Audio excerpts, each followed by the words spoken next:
warahmatullahi wabarakatuh. Hai guys, in this video kita bakalan buat cerita-cerita menarik seputar pembahasan bernegara ya, yang tentunya sangat bersinggungan dengan masyarakat. Before that, I wanna introduce ourselves. My name is Elniana Auli Zuhri Dalimunte, and then my name is Mutia Zahara. My name is Nita Andini. My name is Siti Samaida. We are from Team 9 atau kita dari grup 9 ya. Adapun pembahasan kami tentang good governance atau artinya adalah pemerintahan yang baik. So, untuk teman-teman sekalian nih, kita mulai cerita kita hari ini. Kira-kira a good governance atau pemerintahan yang baik menurut teman-teman itu seperti apa?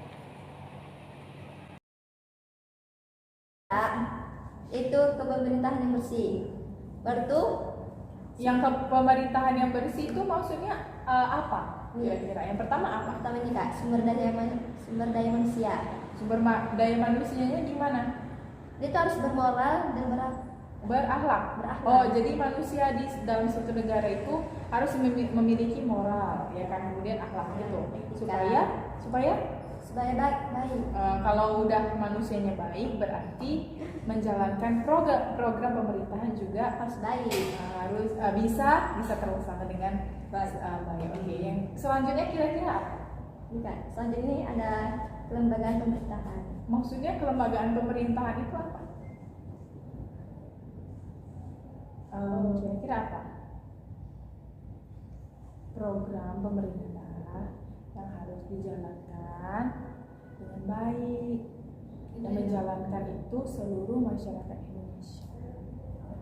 Program pemerintah yang harus dijalankan dengan baik. Semua oleh semua masyarakat atau program pemerintah yang dijalankan dengan baik. Program pemerintah yang dijalankan dengan baik. Siapa yang menjalankan dengan baik? Kira-kira cuma presiden kah? Tahu siapa? Pejabat lah Kak. Pejabat. Berpindah dari pembahasan saudari Dita, tadi katanya pemerintah yang baik itu harus memiliki karakter, ya kan? So, kan nggak cukup karakter aja nih. Kira-kira selain karakter, apalagi yang bisa menjadikan negara itu memiliki pemerintahan yang baik? Ada nih Kak. Ada penunjang. Menurut yang buku Dita baca itu, karakteristik yang pertama itu supaya memiliki pemerintahan yang bagus atau baik itu ialah participation, yang setiap warga negara mempunyai suara dalam pembuatan keputusan baik secara langsung maupun tidak langsung. Jadi pemerintah yang bagus itu melibatkan warga negara, itu intinya ya. Nah, jadi warga negara itu diutamakan partisipasinya, apalagi kalau kita mau pemilihan nih. Yang dibutuhkan utamanya adalah warga negara Indonesia, siapapun itu ya kan. Itu yang pertama, atau yang dibilang Dita tadi, participation. Selanjutnya kira-kira ada lagi nggak karakternya? Yang kedua itu Kak, karakternya itu rule of law, yang kerangka hukum adil dilaksanakan tanpa pandang bulu gitu. Jadi kayak nggak ada pilih kasih gitulah sama. Karena yang kita lihat saat ini permasalahan yang ada di Indonesia itu yang sangat banyak adalah pemerintah yang tidak adil, ya kan? Karena banyak masyarakat Indonesia yang lemah selalu ditindas, ya kan? Selalu diklaim dan tidak ada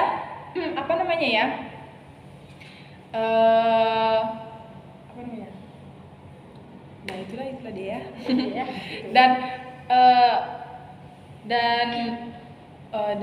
Dan sebagian masyarakat yang kuat, yang mempunyai kedudukan, jabatan, dan yang mempunyai uang tentunya diutamakan. Nah, jadi banyak orang yang merasa rugi karena hukum itu tidak adil, seperti itu. Jadi pemerintah itu gitu ya, Dita ya, kalau dia mau dibilang pemerintah yang baik harus adil. Dia hukumnya, tidak boleh pandang bulu. Kemudian kira-kira apa lagi? Nah, yang ketiga itu transparansi. dibangun atas dasar kebebasan arus informasi itu. Proses-proses lembaga-lembaga dan informasi secara langsung dapat diterima oleh mereka yang membutuhkan.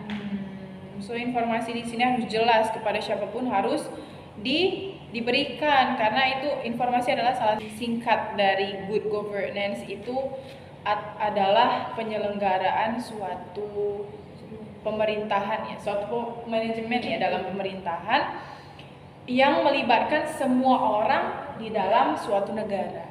Kira-kira kalau dalam menyelenggarakan itu semua kan pasti ada tahap-tahapnya, pasti ada yang menjadi patokan, menjadi rujukan supaya negara itu bisa dikatakan negara yang baik atau pemerintahan yang baik. Kira-kira ada nggak hal yang menjadikan negara itu menjadi negara yang berpemerintahan, memiliki pemerintahan yang baik? Kira-kira teman-teman ada argumen yang bisa menjelaskan? Karena salah alokasi dan dana investasi, pencegahan korupsi dan baik secara politik maupun secara administrasi. Tadi kan Ara bilang ada penyelenggaraan pemerintahan yang solid atau kompak ya, bisa dikatakan seperti itu.